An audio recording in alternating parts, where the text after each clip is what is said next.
ஹெல்த்தியான ஒரு ஸ்ப்ரவுட்ஸ் லட்டு தான் இன்னைக்கு பார்க்க போறோம். ஸோ இதுக்கு வந்து பச்சை பயிரை நீங்க வந்து ஒரு நாள் ஃபுல்லா ஊற வச்சுட்டு, நெக்ஸ்ட் டே ஒரு ஈர துணியில கட்டி வச்சுட்டீங்கன்னா, ஸ்ப்ரவுட்ஸ் வந்து ரெடி ஆயிடும். நல்ல ஒரு ஹெவி பாட்டம் பேன் எடுத்துக்கோங்க. லோ டூ மீடியம் ஃப்ளேம்ல இது நல்லா கிறிஸ்ப் ஆகுற வரைக்கும் நம்ம ஸ்ப்ரவுட்ஸ வந்து ரோஸ்ட் பண்ணணும்.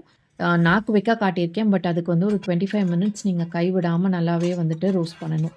அதுக்கப்புறம் உங்களுக்கு பிடிச்ச நட்ஸ் ஏதாவது எடுத்துக்கலாம். நான் வந்து ஆல்மண்ட்ஸ் அண்ட் கேஷ்யூஸ் எடுத்திருக்கேன். கொஞ்சமா mixed seeds, pumpkin seeds, melon seeds, sunflower and flax seeds எடுத்திருக்கேன். அத வந்து நல்லா ரோஸ்ட் பண்ணதுக்கப்புறமா 2 டேபிள் ஸ்பூன் வந்து கீ ஆட் பண்ணி, ரெய்சின்ஸ் அதாவது காஞ்ச திராட்சை அத வந்துட்டு நீங்க நல்லா ரோஸ்ட் பண்ணி வச்சுக்கோங்க. இதெல்லாம் நல்லா ஆறுனதுக்கப்புறமா ஃபர்ஸ்ட்டு ஸ்ப்ரவுட்ஸ வந்துட்டு பவுடர் பண்ணிக்கணும். நெக்ஸ்ட்டு வந்துட்டு சீட்ஸு, கேஷ்யூஸ், ஆல்மண்ட்ஸ் போட்டு பவுடர் பண்ணுங்க. ஃபைனலா வந்துட்டு ரெய்சின்ஸ் போட்டுக்கலாம். கூடயே வந்து நான் 2 ஸ்பூன் பனங்கற்கண்டு ஆட் பண்ணியிருக்கேன். நீங்க வந்து நாட்டு சர்க்கரை இல்ல ஒயிட் சுகர் எது வேணாலும் ஆட் பண்ணிக்கலாம். இந்த பேன்ல வந்து கீ கொஞ்சம் மீதி இருந்தது. அதனால நான் வந்து இந்த பவுடர இதிலேயே போட்டு நல்லா மிக்ஸ் பண்ணிட்டு, அதுக்கப்புறம் உருண்டை புடிச்சு வச்சுட்டேன். உங்களுக்கு அந்த உருண்டை பிடிக்கிற கன்சிஸ்டன்சி வரலன்னா, நீங்க இன்னொரு 1 டேபிள் ஸ்பூன் கீ கூட நீங்க வந்து ஆட் பண்ணிக்கலாம். கிட்ஸோட ஸ்நாக்குக்கு வந்து இது ஒரு பெஸ்ட் ஆப்ஷன். இல்ல டயட்ல இருக்கீங்கன்னா கூட நீங்க இத எடுத்துக்கலாம். கண்டிப்பா ட்ரை பண்ணி பாருங்க.